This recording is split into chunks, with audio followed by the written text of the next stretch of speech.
तो नाज़रीन, सोहेल अफरीदी ने इस निज़ाम को ललकार के रख दिया है, इस निज़ाम को घुमा के रख दिया है। ऐसे में ये निज़ाम अव्वल दिन से सोहेल अफरीदी से परेशान था कि ये वज़ीर आला बन गए तो इनके लिए परेशानियां बढ़ती चली जाएंगी। ऐसे में अब जबकि 27वीं आईनी तरमीम आ गई है, सोहेल अफरीदी बार बार अडयाला जेल जा रहे हैं और इस मौके पर उनकी इमरान खान से मुलाकात नहीं करवाई जा रही। मामलात मजीद कशीदा रुख इख्तियार कर गए हैं। ऐसे में सोहेल अफरीदी ने अब एक नया स्टेप उठाया है और वो आवाम में निकल आए हैं। पेशावर में देखिए कि वो BRT मुआयने के लिए पहुंचे और जो मनाजर थे इनकलाबी वो देखने से ताल्लुक़ रखते थे। सोहेल अफरीदी का वहाँ वालिहाना इस्तकबाल हुआ।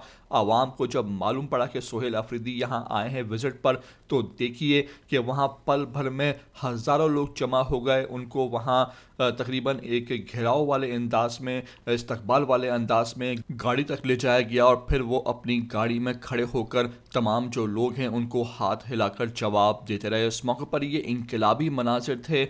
कोई भी दूसरे सूबे का वज़ीर आला इस तरह ना आवाम में निकल सकता है, ना उसका वालिहाना इस तरह इस्तकबाल हो सकता है। ये मनाज़िर जो हैं इस वक्त कोई दिखाने को तैयार नहीं है कि किस तरह सोहेल अफरीदी आवाम में निकले हैं और आवाम ख़ासतौर पर पेशावर के Ghayur PTI Pathan supporters workers ने यह बता दिया है कि सोहेल अफरीदी तुम निकलो, हम तुम्हारे साथ खड़े हैं। सोहेल अफरीदी ने ताकत वालों को यह पैगाम दिया है निकल कर कि अगर तुम अपने ओछे हथकंडों से बाज ना आए तो फिर आखिरी हलवा ये होगा और मैं आवाम में निकल आऊँगा। देखिए क्या खूब ये मनाज़िर हैं, क्या जोश व खरोश है, क्या जज्बा है। मुकम्मल वीडियो आपको दिखाने भी जा रहा हूँ। आपसे रिक्वेस्ट है कि पहली बार आए हो ETV 247 उर्दू पर तो लाजमी से आप सब्सक्राइब करो, लाइक करो, शेयर करो और कमेंट करके मुझे अपनी कीमती आरा से लाजमी आगाह ज़रूर कर दिया करो।